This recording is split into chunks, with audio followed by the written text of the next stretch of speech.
What is the status of science? Is it our best understanding of reality in all of its complexities and magnificence? Do its methods, developed over the course of generations and centuries now, give us increasingly sophisticated tools for understanding that complicated reality? What is the value of science? It generates knowledge or verifiable beliefs or reliable beliefs. Is it purely in the cognitive realm, or is it also that we can take scientific products and apply them practically in technologies and in forming habits and actions in our own lives? And perhaps also part of the value of science is just in the awe with which aesthetically it expands our range of appreciation of the world by opening up new vistas for us. What is the status of science relative to other human endeavors, religion, politics, art, philosophy, all of them significant in various ways? Can we say, though, that philosophy has made progress, right? Or perhaps that politics is in fact a progressive discipline, and the same thing, say, for religion? Or is it the case that science, compared to the other disciplines and areas of human endeavor, is in fact the one area that can make a legitimate claim to progress? I'm going to devote this podcast primarily to Thomas Kuhn, and two of the most famous philosophers of science in the 20th century, Karl Popper and Thomas Kuhn, are standouts. Karl Popper published his first major work in the 1930s, Logic of Scientific Discovery, in 1934. And Kuhn published his first work in the philosophy of science about a generation later, in the 1960s, in 1962 to be precise, The Structure of Scientific Revolutions.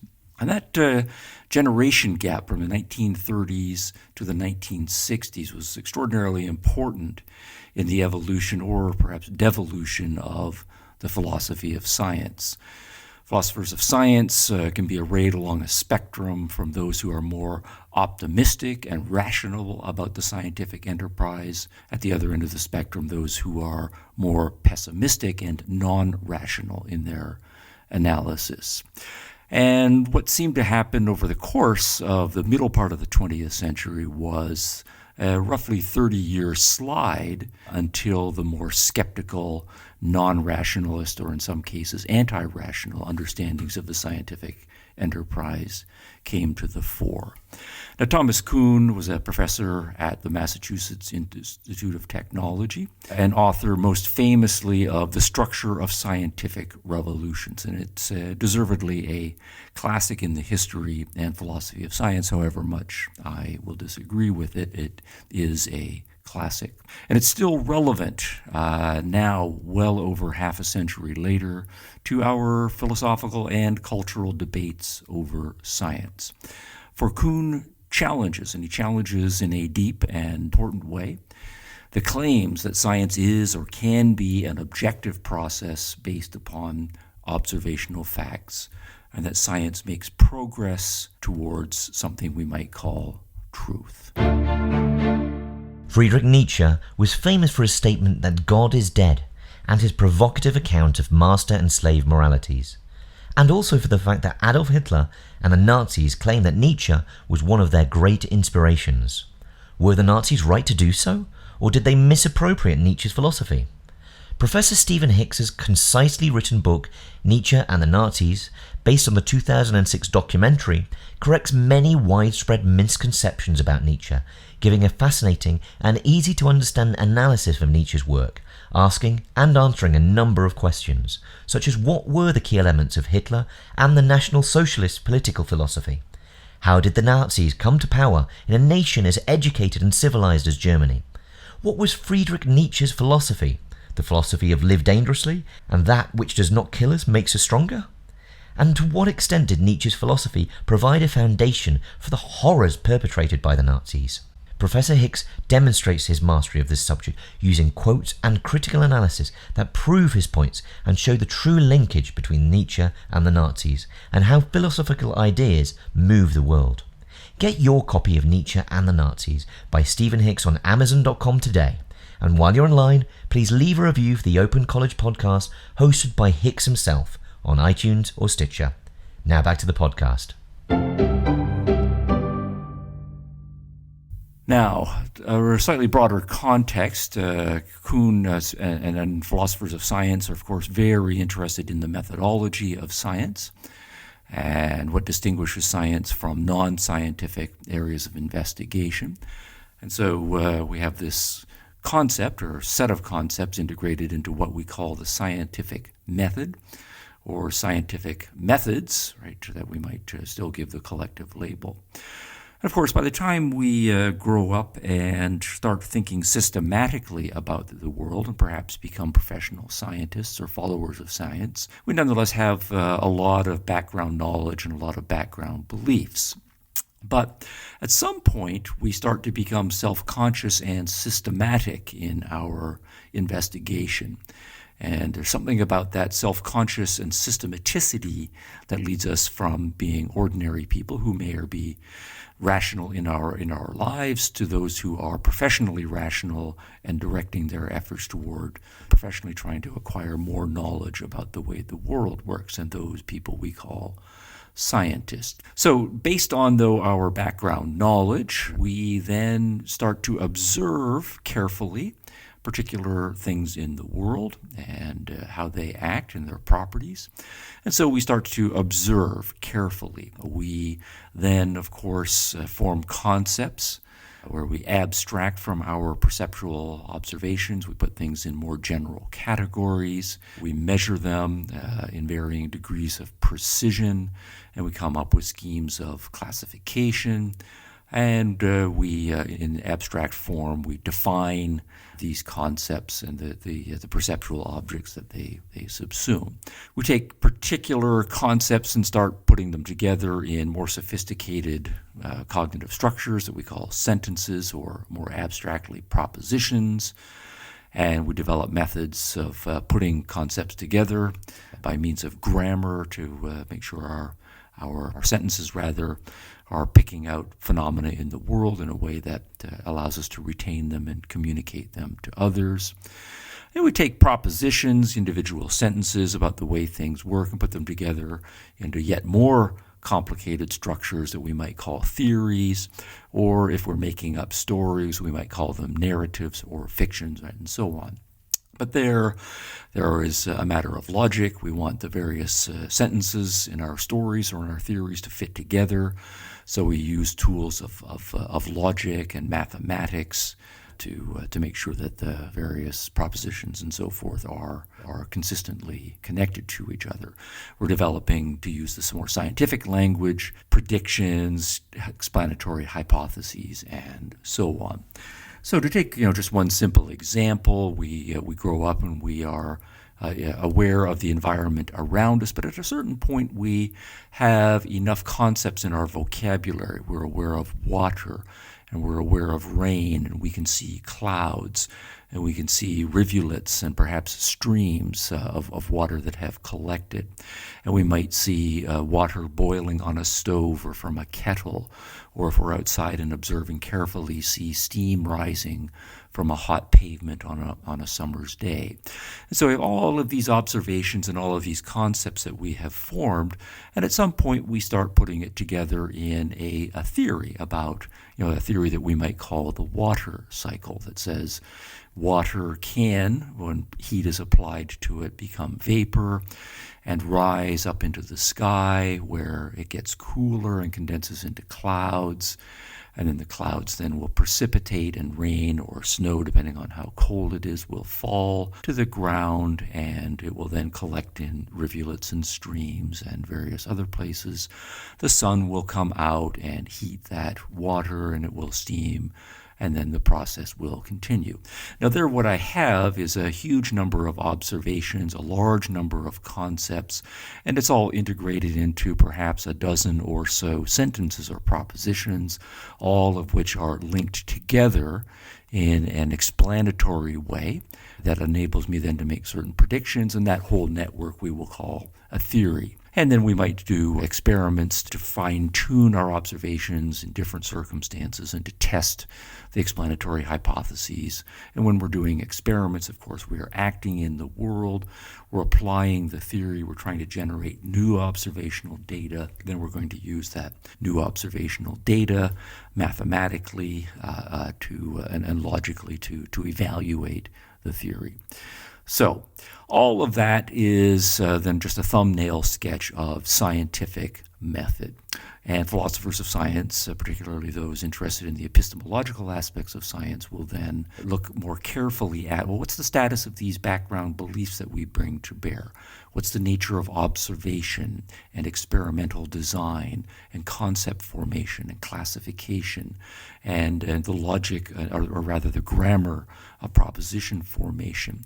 And what's the status of the logic and mathematical propositions and principles that we use to integrate and so forth? So we subject all of them to sophisticated analysis. Now, by the time we get to the first third or the second quarter of the 20th century, after World War I, things have calmed down. Philosophy of science, of course, is a going concern, and there's all kinds of activities. Science is doing very sophisticated things in biology, in chemistry, in physics. It's very exciting times. There are debates over whether psychology is now sophisticated enough to be considered a science as well. And the philosophers who are interested in science are extraordinarily busy as well. Logical positivism is well known as a discipline. Much of the activity centered in Vienna. Ludwig Wittgenstein with uneasy relations to the logical positivists. The same can be said about Karl Popper and so forth. Now, I don't want to overstate how science-friendly the philosophy was at the time, that broadly speaking, philosophers in the analytic tradition, as we think of it, were friendly towards science and were trying to figure out what makes its claims to knowledge, truth, and progress legitimate. But at the same time, there was an extraordinarily significant amount of skeptical analyses being directed towards science, and many of the leading proponents of science were already starting to undercut many of the components of scientific method.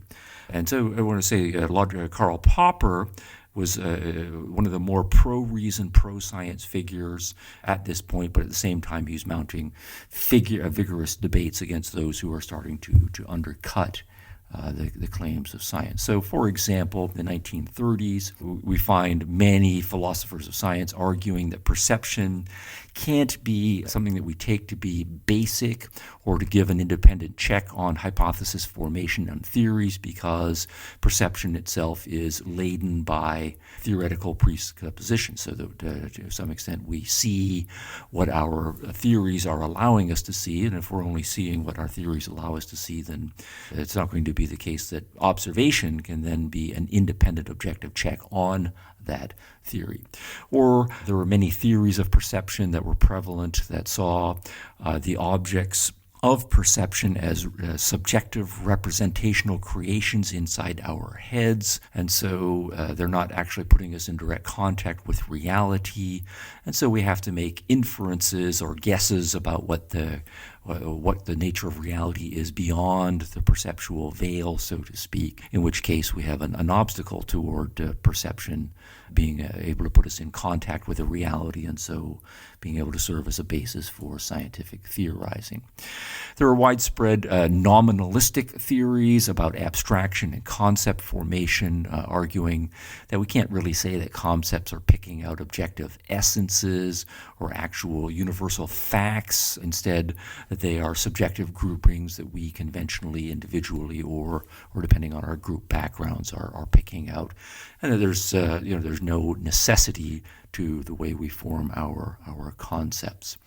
Language itself is seen as by many as a cultural project, and is therefore subject to all sorts of historical contingencies and oddities, and perhaps ultimately arbitrary. So here's Moritz Schlick, for example, a leading positivist, from an article called Meaning and Verification, arguing that, quote, "the rules of language are, in principle, arbitrary," unquote. quote. So if the language itself is arbitrary and scientists are just taking an arbitrary tool and communicating with each other and thinking by themselves in terms of language, well, ultimately science then perhaps is arbitrary. Well, as for logic and mathematics and their alleged claims to universality, necessity, and objectivity, already in the 1930s there were many critics of those claims. A.J. Ayer, for example, from his widely influential Language, Truth, and Logic book, made the following claim, quote, "The principles of logic and mathematics are true universally simply because we never allow them to be anything else," unquote. Notice the claim here that it's not that they're true universally because of any facts or universal facts or about the structural reality that they are picking out, but rather we have made a decision that we're just going to legislate that they are universally true. But of course, what's legislated can be unlegislated, and so there's an undercutting of the status of logic and mathematics. Do scientific theories give us truth, particularly when they're talking about all these highly abstract and in many cases speculative objects of knowledge, quarks and subatomic particles, and this is a little bit anachronistic, but quasars and black holes in the next generation of science, things that we can't immediately see. So we have all these theoretical constructs and so on. Well, by the time we get to the 1950s, one leading thinker, a more pragmatic thinker, W.V.O. Quine, argues that in principle there's no difference in status, right, between the Homeric gods, that is to say, the gods that the Greek poet Homer, 2,800 years ago was positing in his fictional epic poems, and the kinds of things that contemporary scientists say that they believe in. So, quote, "Physical objects are conceptually imported into the situation as convenient intermediaries, not by definitions in terms of experience, right, but simply as irreducible posits, comparable epistemologically to the gods of Homer." Carrying on the quotation, right, "In point of epistemological footing, the physical objects and the gods differ only in degree and not in kind. Both sorts of entities enter into our conception only as cultural posits." So, a cultural posit. So you're working with a group of scientists and you're going to posit that there are these kinds of physical entities out there, and we'll give them various sorts of names. But just Homer was a poet working in a different cultural context, and he posited Zeus and Athena and Ares and various other ones and so on. So they're all just on the same status and so forth. Now, all of that is prominent in philosophy of science by the 1950s. Philosophy of science is in a very skeptical phase. Kuhn is well grounded in physics and in the history of science and is doing work in the history of science in the 1950s. But in the early 1960s, he turns to writing philosophy and the sociology of science, and in 1962 publishes his landmark, The Structure of Scientific Revolutions. Are you looking for a new book to dive into? Then check out audiobooks.com. With over 150,000 premium titles, they have an incredible selection of books to get stuck into, whatever your genre of preference. Listening to audiobooks makes reading incredibly easy and enjoyable. Not only do you have instant access to thousands of titles, but powerful narrators can bring the text to life, often giving a book more meaning than just flicking through the pages itself. Do more with audiobooks and start your next book while multitasking, doing the laundry, taking a drive, going for a walk, doing exercise, or something else. With audiobooks, you can even read your books with your eyes closed. Sign up today for a 30-day free trial and get 3 audiobooks completely free. Go to www.audiobooks.com and click sign up to get started. And please help support the podcast by entering our promo code OpenCollege, which is all one word. Fall in love with books again with audiobooks.com. And while you're online, please show your support for the podcast by leaving a review on your favorite media player. Now back to the podcast. What Kuhn does in the structure of scientific revolutions is integrate all of the skeptical undercutting themes in analyzing science philosophically and adds a few more. Now, first, a terminological point. Probably the most famous word to come out of Kuhn's structure of scientific revolutions is the word paradigm. And essentially what Kuhn wants to do is use paradigm to mean a scientific theory, but to come up with a new word that doesn't have the baggage of the word theory or the word like worldview. And so what we have is an interconnected set of propositions that people will use to explain and predict various phenomena. And then a paradigm then is an organizing, right, belief system that, if we're not Kuhnians, we would just call a scientific theory, or perhaps in more social sciencey language, we would call it a world view.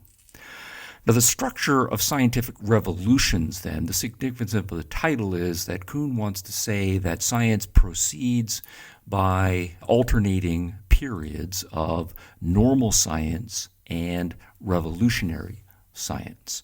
And he wants to provide an account of the structure of this process. In times of normal science, there's a paradigm that's pretty much widely accepted by the members of a scientific community, and within that scientific community, it's largely uncontested. But then what happens in times of revolutionary science is a new paradigm is proposed. There's a kind of battle between the new paradigm and the old paradigm.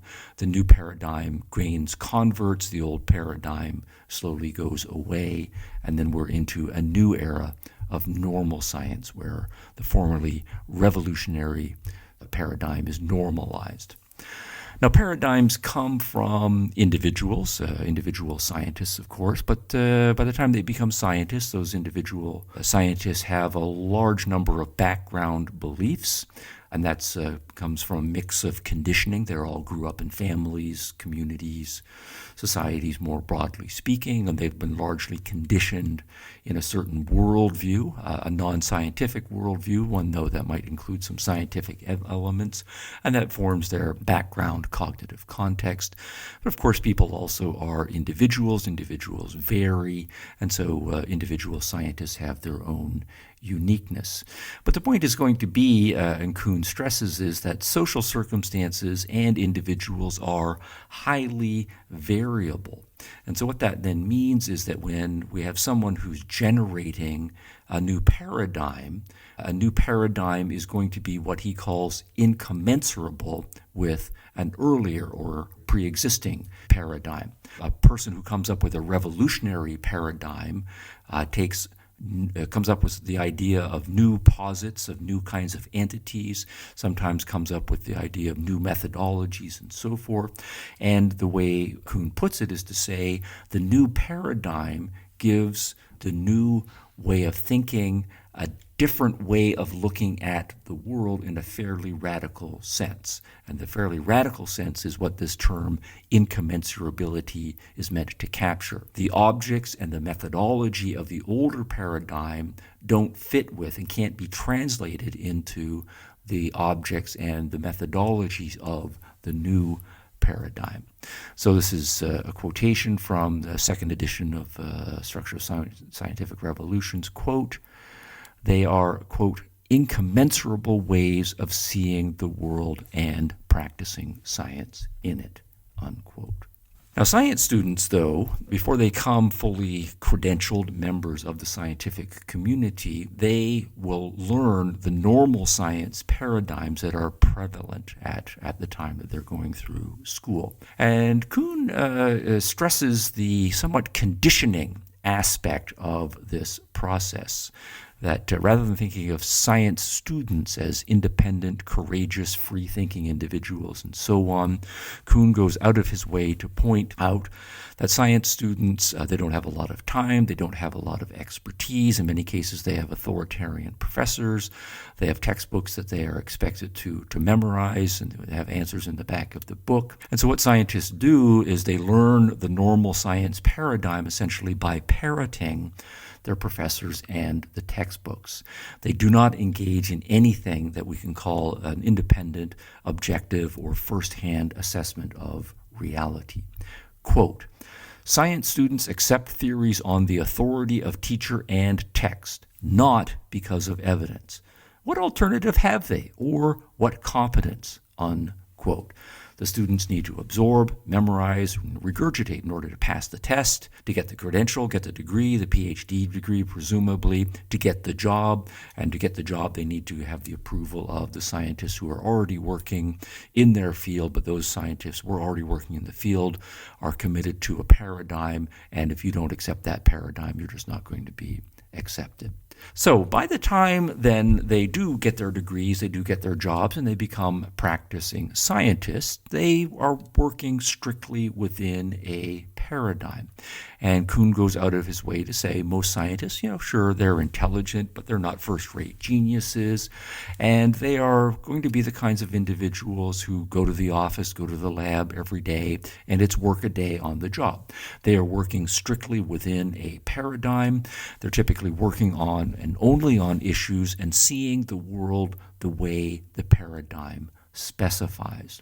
The way Kuhn puts it is to say that most certain ordinary scientists are doing what he calls, quote, mop-up work. They're not original thinkers.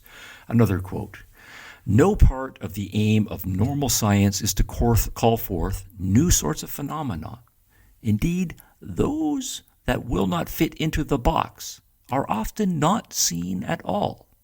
Nor do scientists normally try to invent new theories, and they're often intolerant of those invented by others." Unquote. Another quote about the research inside a normal science era. Quote, "We shall want finally to describe that research as a strenuous and devoted attempt to force nature into the conceptual boxes supplied by professional education." Unquote. So you've got your theory. The theory lets you see certain things, and whatever data comes in, you're trying to squeeze it into the pre-existing categories that your normal science paradigm and its conceptual boxes want you to fit it into. One more quote on this point. Quote, "Normal science, for example, often suppresses fundamental novelties because they are necessarily subversive of its basic commitments." Normal scientists are not open-minded. They're not able independently or interested in seeing the world as it really is. They're interested in fitting things into their pre-existing theories, and the pre-existing theories was largely conditioned into them during their student days. But even so, in the course of normal science, problems do arise for the paradigm. And the problems that are called anomalies by Kuhn. They arise, and at a certain point, no matter how pig-headed or strenuously going through mental gymnastics scientists are to try to get them to fit into the pre-existing paradigm, someone eventually will come along and propose some substantially different explanatory principles and methods. Someone will propose, that is to say, a competing paradigm. But that competing paradigm, if it's going to work with all of the anomalies, it's got to be quite different. It's got to be incommensurable with the pre-existing normal paradigm. So they define terms differently, they propose different explanatory principles and methods. So they, as Kuhn puts it, have created a different subjective reality. And here's a direct quote from Kuhn on this point. "The proponents of competing paradigms practice their trades in different worlds." And the different worlds part of that quotation from Kuhn is lent metaphysically there. It's not that they're focusing on different aspect of the same world, right? Or, that one person is practicing in Los Angeles and another person is practicing in Göttingen.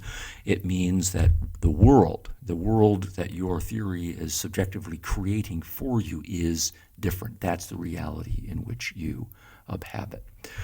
Now, what this then implies, though, is that since the scientists are operating in different worlds, and they have different beliefs about the objects that populate that world, and they have different beliefs about the proper method, it follows then, quote, "The competition between paradigms is not the sort of battle that can be resolved by proofs, unquote. That's to say, this is not a matter of best assessing logically the amount of data and which one better integrates the data completely without leftovers and so forth.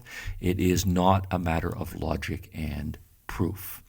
And then he draws an analogy, quote, like the choice between competing political institutions, right? Unquote. Notice the politics. It's going to be essentially a political battle, and we're going to sort out competing political paradigms, or rather competing scientific paradigms, the same way we sort out competing political paradigms. Now, picking up the quote again, like the choice between competing paradigms, that between competing paradigms proves to be a choice between incompatible modes of community life. And so it comes down to a power struggle. You've got the old and traditional paradigms versus the new and more radical paradigms. And either power is going to prevail, or as Kuhn starts to successively introduce more religious-sounding language about the change of belief, some of the people who are operating, some of the scientists rather, who are operating within one paradigm will make a kind of leap of faith into the new paradigm. And so as changes of scientific belief, as Kuhn increasingly starts to characterize it, become like those in religion. They are matters of quote unquote faith, or the shift from believing in one paradigm to another is quote a conversion experience, unquote. Now, Kuhn draws then a more radical implication from everything so far. We're switching from paradigm to paradigm, and there's lots of new paradigms that have developed over the course of the history of science. But Kuhn argues that everything that we have said so far means that we must reject the idea that science progresses. Right? Progress is a word that he starts to put in quotation marks. It becomes a subjective myth. All you have is people operating within different paradigms, but those paradigms tell you what you see in the world. They create its objects, they create the methodologies, they tell internally consistent stories, and in many cases, right, people are locked into that both cognitively and in terms of their social standings in their different scientific communities. So there's no way that you can evaluate objectively different paradigms. Just each person is locked within their own paradigm, and so we don't have any standpoint from which to say that one is better than the other, or that across time one is an improvement over the other. Progress is thus undercut. And this is a quotation directly from Kuhn on the point of progress. Quote, "The answer to the problem of progress lies simply in the eye of the beholder," unquote. So say that it's in the eye of the beholder, of course, that's a cliche for saying that it is subjective. Further, the idea that truth is what science is about. Truth is a word that we have to start putting in scare quotes and distancing ourselves from. Another quotation here from Kuhn, quote, "We may, to be more precise, have to relinquish the notion, explicit or implicit, that changes of paradigm carry scientists and those who learn from them closer and closer to the truth," unquote. So truth is another notion that we need to have to give up, have to relinquish. So objectivity, truth, progress, all of these are undercut. Instead, what we have is subjective hypotheses that are conditioned into us, that we may undergo conversion experiences and adopt a new paradigm on faith, but we can't say that the traditional Enlightenment era optimistic story about science is at all correct. Finally, what we then should say is, drawing on the analogy that Kuhn had started to draw earlier, that science is not only pretty much the same thing as religion, but science is pretty much the same thing as politics. And if we are cynical about the way politics goes, we're going to end up being pretty cynical about the way science actually goes in process. Science's truths are merely authoritarian power politics applied to the scientific community. the subsectors within the scientific community, those institutions that have the most power, they dominate. They legislate what counts as truth, and they enforce it by all of the standard means of social standing and politics at their disposal. So the way Kuhn puts it in this quotation here is to say, quote, "Inevitably, those remarks will suggest that the member of a mature scientific community is, like the typical character in Orwell's 1984, the victim of a history rewritten by the powers that be. Furthermore, that suggestion is not altogether inappropriate," unquote. So that's academic speak for saying, really, Orwell's 1984 dystopian authoritarian politics portrayal, that really is the best understanding we can also apply to how the scientific community operates as well. We all know what true crime is, but what about untrue crime? These are the true stories of alleged crimes which turned out to not have happened at all. The true stories of innocent people whose lives have been ripped apart and who have not been allowed to tell their stories until now. Listen to Untrue Crime on the Possibly Correct Network as Diana Davison sheds light onto cases where reputations have been ruined, careers have been destroyed, and countless lies have been told. Find out what really happens when the finger of blame points to someone who's innocent. Subscribe to the Untrue Crime Podcast by going to www.untruecrimepodcast.com and follow the show on Facebook, Instagram, Twitter, Minds.com and Gab for all the latest news and releases. You can check out all of our podcasts by following Possibly Correct on Minds.com. Now back to the podcast. Now, all of this then is to say, and to go a long way toward explaining why Thomas Kuhn still matters these decades later, because his work is a classic, partly because it does mount a powerful philosophical and social and psychological attack on Enlightenment understandings of science, but he has provided ammunition for all sorts of movements and sub-movements that see science as an obstacle to their agendas, sometimes intellectual, sometimes political. So Thomas Kuhn is a darling and widely used by those who are attracted to analyses of power, and typically from a more postmodern leftist perspective, because what Kuhn enables postmodern leftists to say is to say, quotes, something like, see, science is just a subjective system, right? It's just entrenched by power. It's just one more narrative that certain individuals happen to be able to wield over those who have different belief systems. It's the powers that be. Most of them happen to be European in origin, or most of them happen to be male, or most of them happen to be white, and they just have their paradigms, and they've been socially and politically successful at ramming it down the throats of the rest of it. But really, as Thomas Kuhn shows, their paradigms are no better than any other group's belief systems or paradigms. And what this then implies is that we shouldn't give science any particular standing or esteem in our considerations, and we should make equal room in the curriculum for other ways of knowing. Now, we can also say, though, you can find many citations in the literature that Thomas Kuhn is someone that those on the religious right, using that as a shorthand label, and those who are interested in faith-based, explicitly religious systems will find very amenable. So they can say, see, science is no better than religion in terms of faith and conversion and so forth. Yeah, we're all about faith and trying to convert you to our subjective faith. But as Thomas Kuhn has proved, right, stick your reference in there, science is just as much faith-based conversion matter and so forth.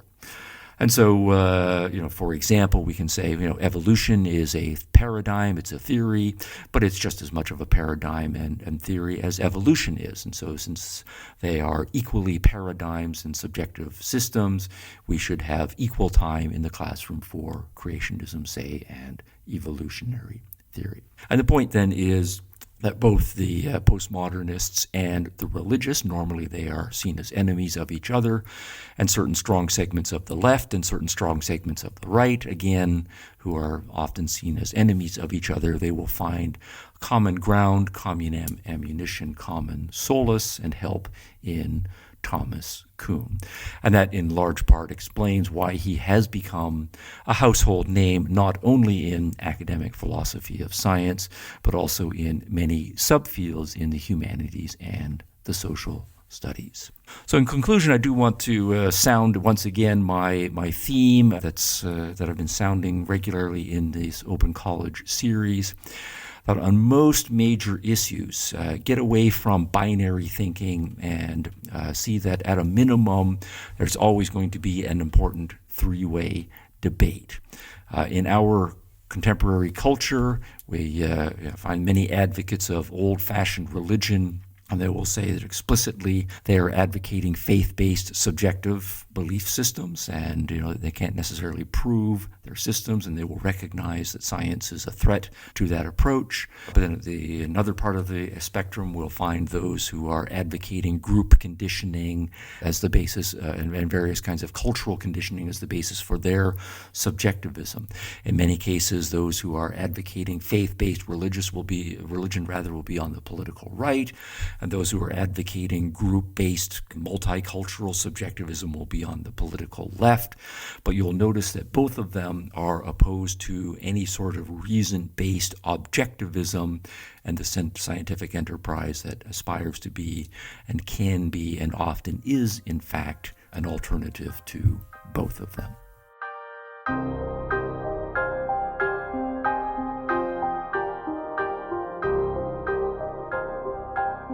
The host of the Open College podcast, Dr. Stephen Hicks, is a renowned philosopher and author.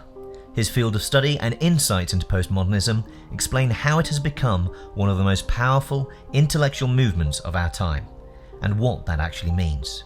If you'd like to access more information from Dr. Hicks himself, then check out his website at www.stephenhicks.org. You'll be able to find details on his latest publications, courses, and philosophical information concerning business ethics, education, intellectual history, and religion. To stay up to date with the latest from Stephen Hicks himself, make sure you've subscribed to the Open College Podcast feed and follow at Open College Podcast on all your favourite social networks. And while you're online, please leave the show a review on iTunes and Stitcher.